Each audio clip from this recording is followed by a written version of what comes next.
मुझे इस बात की हैरानी है कि आपने ये नीच कार्य करने की क्यों कर ठानी है। आप मुझे कुछ ही कहें, मैं नीच अथवा पतित के कहने का अब बुरा मानता हूँ, बल्कि आपकी इन सब बातों को सहन करता हुआ भी आपको समझाना अपना कर्तव्य जानता हूँ, क्योंकि आपके और पिताजी के न केवल गहरे संबंध ही थे, बल्कि एक दूसरे के मेहरबान भी रह चुके हैं। और यहाँ तक मुझे ज्ञात है आप कुछ काल तक उनके यहाँ बतौर एक खास मेहमान भी रह चुके हैं। इसी अगाध प्रेम के कारण ही मुझे आपके साथ इतनी हमदर्दी है और तुझ प्रथम भी हनुमान जी के द्वारा आपको चेतावनी कर दी गई है। मेरे पास इतना वक्त नहीं जो तुम्हारी इस लेक्चरबाजी को सुन सकूं। कुछ अपना अभिप्राय भी बयान करते हो, जहां जो मुक्त की खींचतान करते हो। मुझको श्री रामचंद्र जी ने इसलिए आपके पास भेजा है कि अब भी आप इस प्रकार के रक्त प्रवाह से बाहर जाएं और व्यर्थ में ईश्वर सृष्टि का लहू न बहाएं, अन्यथा इस लड़ाई से आपको संताप होगा और लाखों बेगुनाहों के रक्त का आपकी गर्दन पर पाप होगा। अंत मेरी भी आपसे यही ताकीद है कि एक साधारण सी बात के लिए इस प्रकार खून बहाना अकल के विपरीत है। इसीलिए अब भी समय है कि आप इस अहंकार की फड़क को खूंटी पर टांगे और सीता जी को श्री रामचंद्र जी के पास पहुंचाकर उनसे अपने अपराध की क्षमा मांगे। यद्यपि वह आपसे सख्त नाराज है, तथापि बड़े सरल स्वभाव और मन के प्याज हैं। मैं आपको विश्वास दिलाता हूं कि यदि आप आइंदा के लिए अपना मन बुराइयों से साफ कर लेंगे तो वह आपका अपराध तुरंत माफ कर देंगे। इत्मीनान के लिए मैं इस बात का जिम्मा लेता हूं कि आप एक बार हाँ कीजिए, मैं ही उनकी ओर से क्षमा का वचन देता हूं। बस का सारे बदलना, जरा अपनी जवान को थाम। क्यों इतनी पकपक लगाई है? क्या तुझको तेरी मौत तो जहां खींच कर नहीं लाई है? अरे निर्लज, तेरे जैसे नलायकों का भी जिंदों में शुमार है जो अपने बाप के कातलों से बदला लेना तो दरकिनार उल्टा उनका ही खिदमतगार है। अरे बेशरम, तेरी तो जिंदगी पर भी धिक्कार है। तेरे जैसे कपूर से अगर बाली लापत ही मर जाता तो उसकी आत्मा इस प्रकार दुख न पाती। मैं सत्य कहता हूं, यदि तेरे जैसा बाली मेरे खानदान में होता तो अब तक का दूसरे जहां में होता। शायद बाप आंखों के सामने कत्ल हो और बेटा खड़ा तमाशा देखे तो मर आए। बेशरम, जिस कुल ने तेरे जैसा पैदा ना हो, बाप के कातिल का अफसोस वो दलाल हो। जिसको अपनी शर्म व गैरत का बिल्कुल ना ख्याल हो, ऐसा कुल क्यों करना दुनिया से पायमाल हो। स्त्री के वास्ते भाई की जिसने जान ली, अरे ओ बेहया, तूने भी उसी की सेहत की ठान ली। अभिमानी रावण, वास्तव में जय तेरा कसूर नहीं, बल्कि ईश्वर को अब जय कुल संसार में रखना मंजूर नहीं। उन्हीं के काल चक्कर ने तेरे अकल पर पर्दा डाल दिया है और सोच विचार का अंश तेरे भीतर से निकाल दिया है। शोक है, शोक है, शोक है मेरा जहां आना ही बेफायदा हुआ। बता अब भी संभल जा, क्या मौत का शायदा हुआ। तेरी बातों से ही तेरा ख्याल बेकायदा हुआ। क्या आप विचरण आपके कुल में नहीं पैदा हुआ? आप अपनी सोचिए, क्या विचरण मेरे बाप की और बड़ी आदत हजरत आपकी शक्ति थी तुमने तो मेरे पास आ जाता, मैं तेरे बाप का बदला एक दम लेके दिखलाता। ये पीछे से फिक्र करना मुझे बदला दिलाने की कोई तजवीज कर पहले तू अपनी जान बचाने की। अक्ल की बात करते हो, ये तेरी हिम्मत है रावण से युद्ध करने की बला किसमें ताकत है? राजकर इतना तबर बेजुहान एक रोज स्वामी है, तेरे से आला हो गुजरे बाबा की कोई निशानी है। बड़े हद दूर हो जा, क्यों मुफ्त में कान खाए हैं? तेरे जैसे बच्चों मैंने हजारों पढ़ाए हैं। आए वो पढ़ाए हो कभी शायद जिस दिन आप आपे में मगर रब का वकल मारी गिरावन आकर बुढ़ापे में। जवान को रोक जाए, ये क्या बकबक लगाई है? किसी बेअक्ल ने तुझे अकल तमीज भी सिखाई है? अक्कल अक्कल होती तो फिर क्या था, अक्कल का ही तो रोना है, बदौलत इस अक्कल के काज इस लंका को होना है।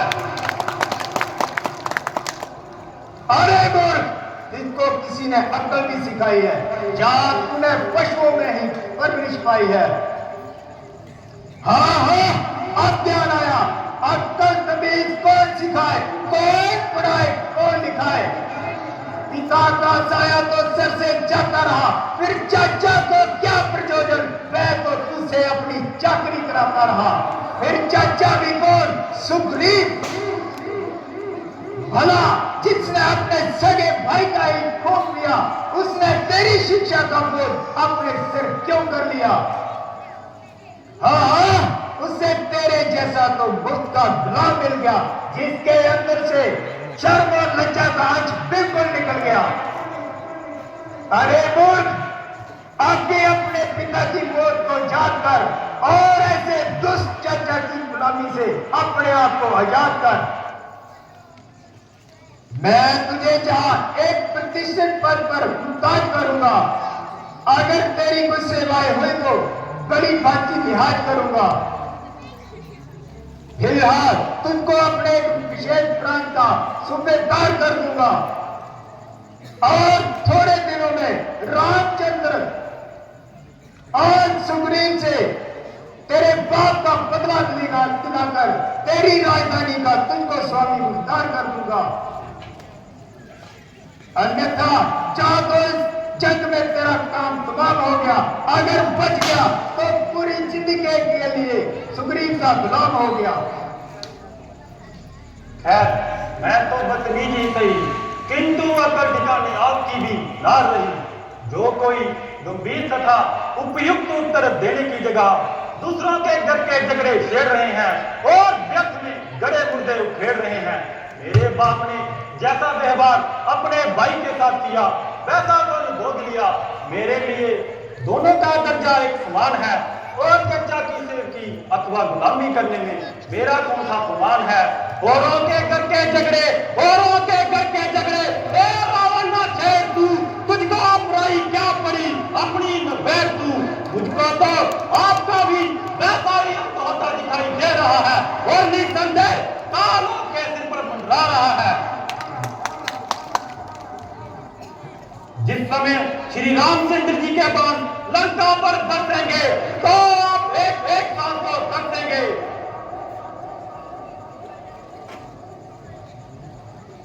तू शरारत से क्यों बाज आता नहीं? क्या रे हरमन, क्या आई है तेरी गजा? अफसोस, सख्त अफसोस है कुछ फरामोश। मैंने इस प्रकार सिर खपाया, किंतु तेरी समझ में कुछ नहीं आया। ज्यों ज्यों काल निकट आ रहा है, त्यों त्यों तेरी आंखों में अंधेरा छा रहा है। जिनको आज तू ताने और घृणा से हमारा गर्द बता रहा है और अपनी समझ में बड़ी शेखी जता रहा है, जब उनसे जरा हाथ मिलाएगा तो उस समय तुझे उनकी शक्ति का हाल तुम्हें मालूम हो जाएगा। निस्संदेह तू भी सच्चा है, क्योंकि तू अभी बच्चा है और युद्ध विद्या में निदान कच्चा है। इसलिए तेरे समीप रामचंद्र से बढ़कर पृथ्वी पर कोई मजबूत नहीं। मंतुर याद रखना कि सारी सृष्टि अंगद जैसी कपूत नहीं। मैं रावण हूं, रावण।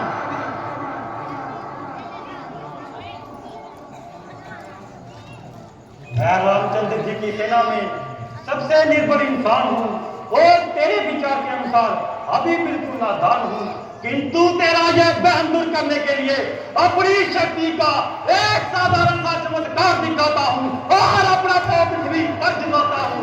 तेरे शूरवीरों में से जो सबसे अधिक बलवान हो और जिससे तेरा पूरा सम्मान हो वह आए और मेरा पाँव पृथ्वी से उठाए।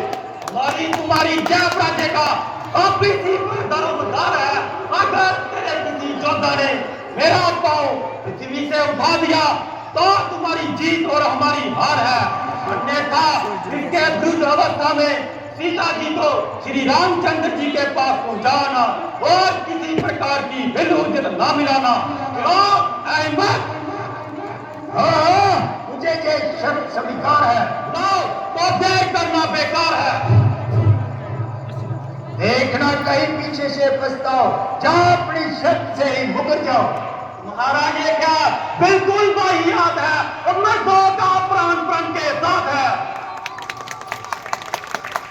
बजरंग, तुम्हारा वार है।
निकम, अब तुम्हारा वार है।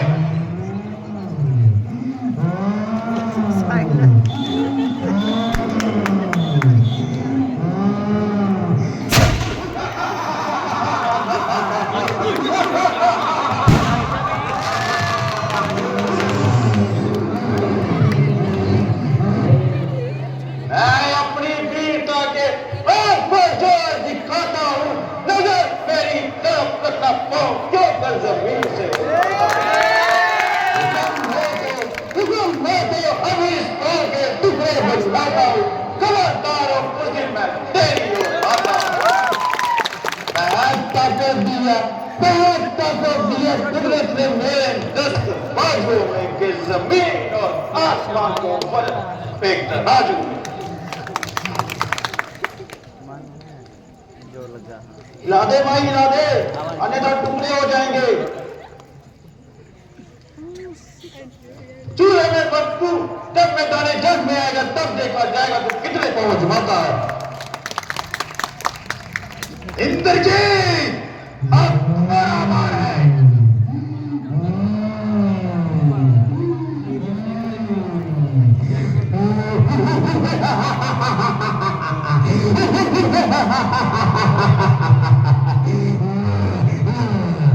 चलाऊंगा जिस जमीन पे उस जगह भूचाल आएगा। जमीन तो रही एक तरफ, जम के कौन भी काम जाएगा। मुजस्सिम काल हूं मैं, मुजस्सिम काल हूं मैं। कौन है जो मेरी दाव लाएगा? आसान हो जाएगा लेकिन जो मुझसे लाएगा इसे तो एक झटके में कई चक्कर खिला दूंगा। कौन तो चीज ही क्या, इतनी जमीन को भी हिला दूंगा।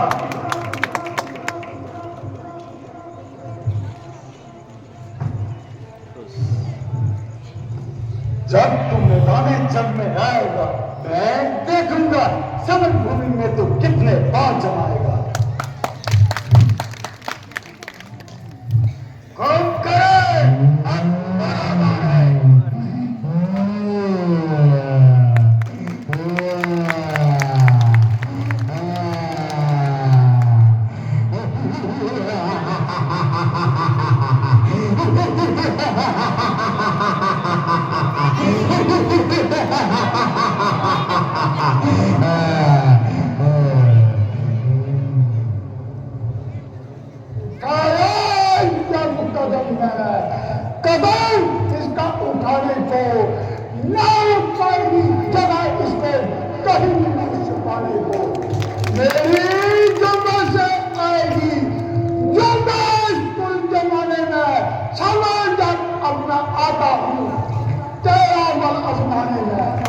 जमाने को हिलाने की है ताकत इस कलाई में। बशर तो की भी क्या करता क्या रूप में खुदाई है।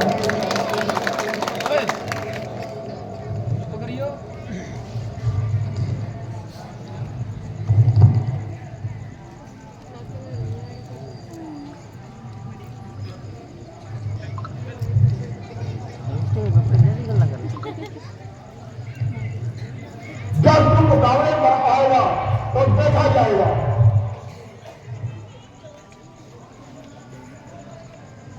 मुझे आश्चर्य है आज तुम्हारी शक्ति को क्या चिड़िया चुग गई। क्या इतने शूरवीरों में एक भी ऐसा नहीं जो इस लड़के का पांव जमीन से उठा सके। खड़ा है सामने अंगद, ब्रह्म अपना मिटा ले तू, कोई बाकी बचा हुए तो उसको भी भुला ले तू। अभी भी है वक्त, लंका को तबाही से बचा ले तू, शर्म की जाए अगर अब भी प्रण अपना निभा ले तू। ना फिर ये वक्त मिलेगा अगर इज्जत चुकेगा, का सुबहाएगा जमाना मुंह पे थूकेगा। क्यों कच्ची की बाती जुबान चला रहा है और इस दुष्पात के लिए म्यान से निकला जा रहा है। मैं अभी तेरा अभिमान तोड़ूंगा। पाओ तो क्या मैं तेरा अस्तित्व नहीं, जमीन से नहीं बल्कि पूरे संसार से ही उठाकर छोड़ूंगा। अपना सारा जोर लगा ले और पाओ को अच्छी तरह से जमा ले। बस बस माफ कीजिए, इस प्रकार मामला साफ नहीं हो सकता और मेरे पांव पड़ने से आपका कसूर माफ नहीं हो सकता। यदि अपने किए पर पछताते हो और अपना अपराध क्षमा करवाना चाहते हो तो श्री रामचंद्र जी की सेवा में जाओ और उनके चरणों में अपना शीश झुकाओ। यदि आवश्यकता हुई तो मुझे तुम्हारी सिफारिश करने में इनकार नहीं, किंतु तुम्हें क्षमा कर देने का मुझे कोई अधिकार नहीं। अरे दूर, तेरी भलाई किसी में है। तू जहां से चला जा और मुझको अपनी मनहूस शक्ल ना दिखा। तेरी इस बेहो का उपवास का उत्तर जीवा से नहीं बल्कि तलवार से दिया जाएगा। मैं देखूंगा कि मैदाने जंग में तू कितने पांव आजमाएगा।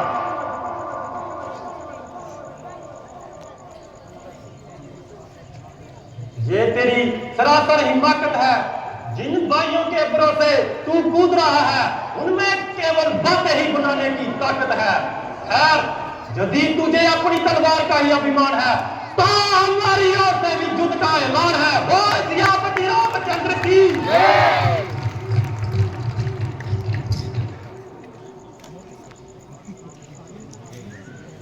वास्तव में रामचंद्र हमसे डरता है, इसलिए बार बार एक जी भेजकर संधि की प्रार्थना करता है। परंतु जहां कौन सी मोम की नाक है जो जल्दी से मुड़ जाए, जहां कोई हवाई किला है जो उसकी बातों से उड़ जाए। आप तो मुझको अच्छी तरह से हाथ दिखाऊंगा और लंका पे चढ़ाई करने का मजा सिखाऊंगा। पिताश्री, जब तक के ऐसे ऐरे गहरे लंका में आ जाएंगे तो हम किसी को काहे का मुंह दिखाएंगे। माना कि अंगद का पांव जमीन से नहीं मिला, परंतु यकीन जानो पिताश्री, मुझे पूरा बल लगाने का मौका ही नहीं मिला। पांव जमाना तो एक कर्तव्य है जो साधारण सा व्यक्ति भी जानता है। हम इसे बहादुरी थोड़ा मानते हैं। आप इन बातों को जाने दीजिए और युद्ध की तैयारी कीजिए। सभा प्रकाश